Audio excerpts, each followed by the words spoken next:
Here are the tools you will need today and directions on how to mark your round nose pliers. Here is an easy way to find the length of wire you need for your links.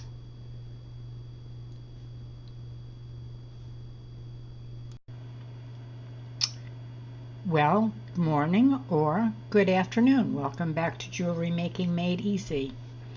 This is kind of my third remake of a very simple bracelet. I think it's adorable.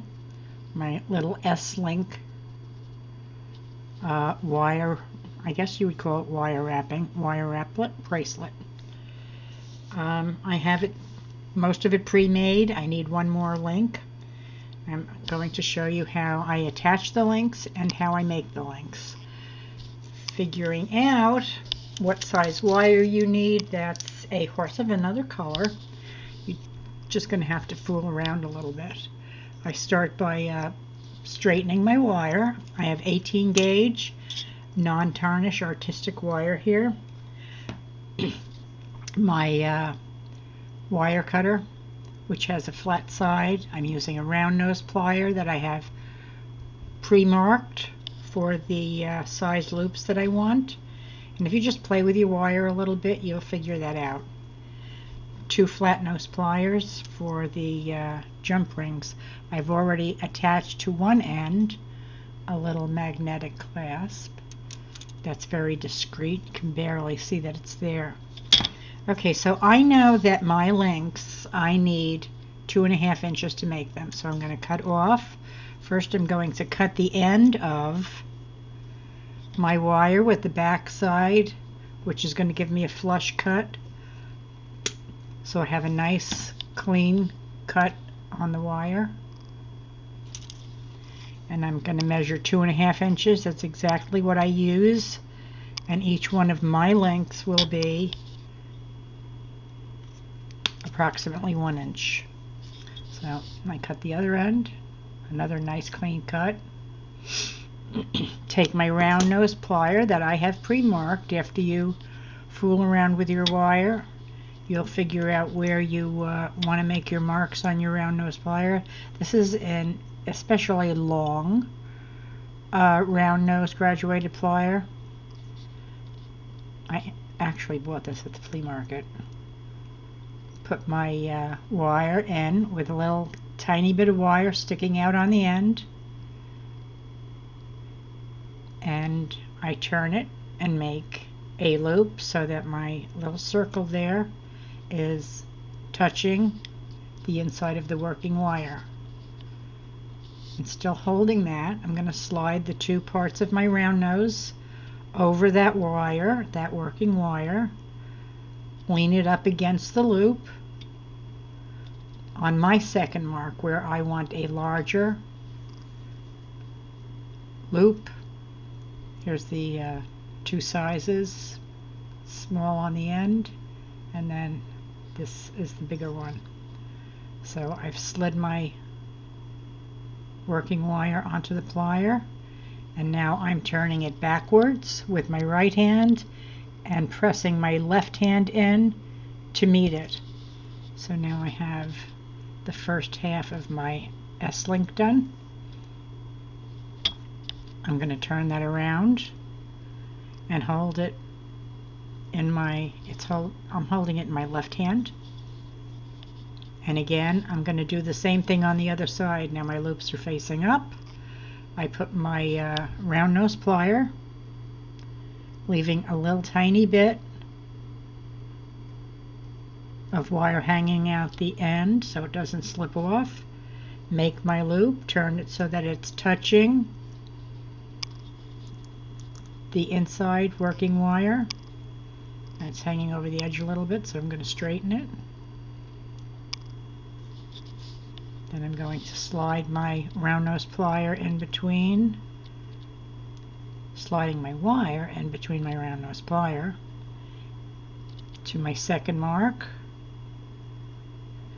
and I'm going to bend it backwards with my right hand and pushing my left hand in to meet it. So now I have my little S-link. It's not closed all the way, but I'll remedy that by just pushing it down. And it is actually twisted a little, so I'm going to take my flat nose plier and just straighten it out with my fingers and my flat nose plier.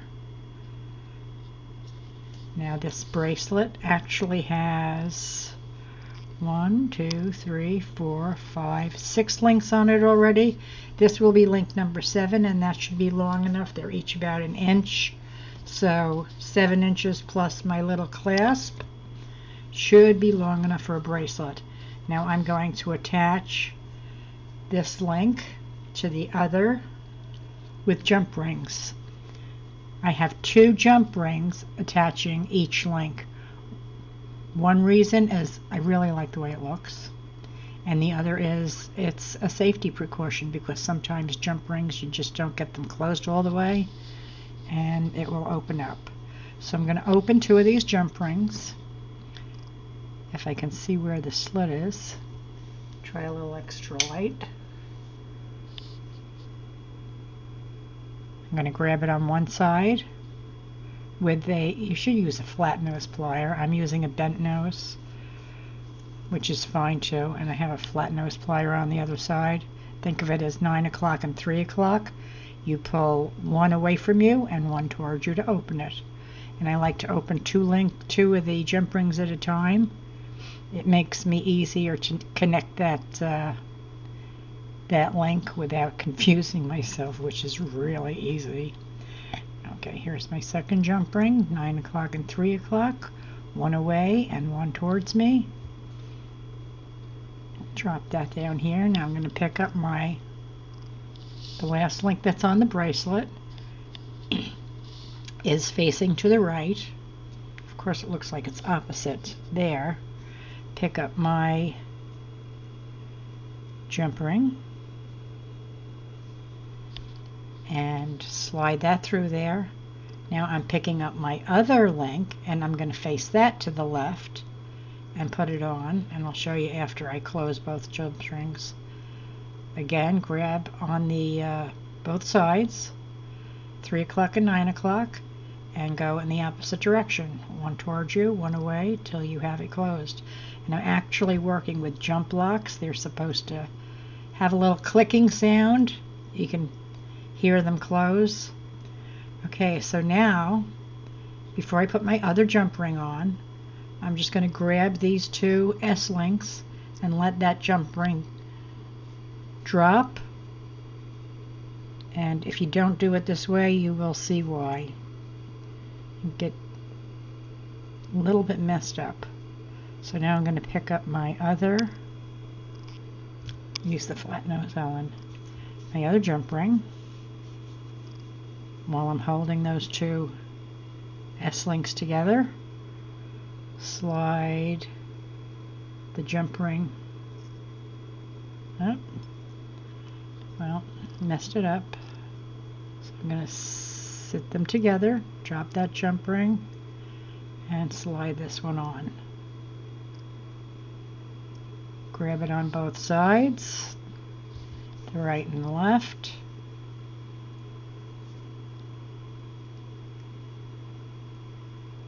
Pull one towards me, one away, until they click together. So now we have 7 links, and that should fit my wrist. You can make 8 links if you need a bigger one, or 6 links if you need a smaller one. And now I'm just going to attach the other side of my magnetic clasp. If you use a different type of clasp, you could probably get 2 jump rings on there, but these magnetic clasps are so tiny, the loop is so tiny, that I can only do 1 on the end, so just make sure they're closed really tight. So again, I'm picking up a jump ring and I'm opening it up, grabbing it at 3 o'clock and 9 o'clock. One away from me and one towards me. grab my, I don't know if you could see that, whoops, that is a really small loop on the magnetic clasp. Bring the bottom of my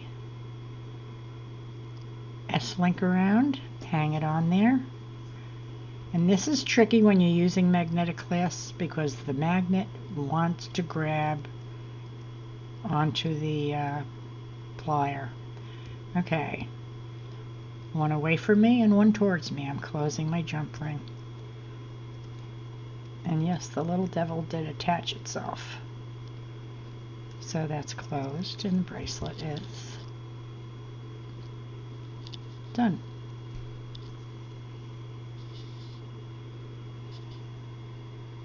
Easy to put on because it just kind of closes itself. And I had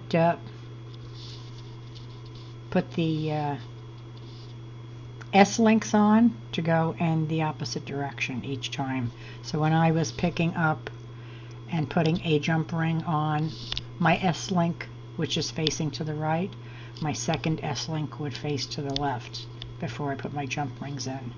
But that is really a simple bracelet, very pretty and very inexpensive.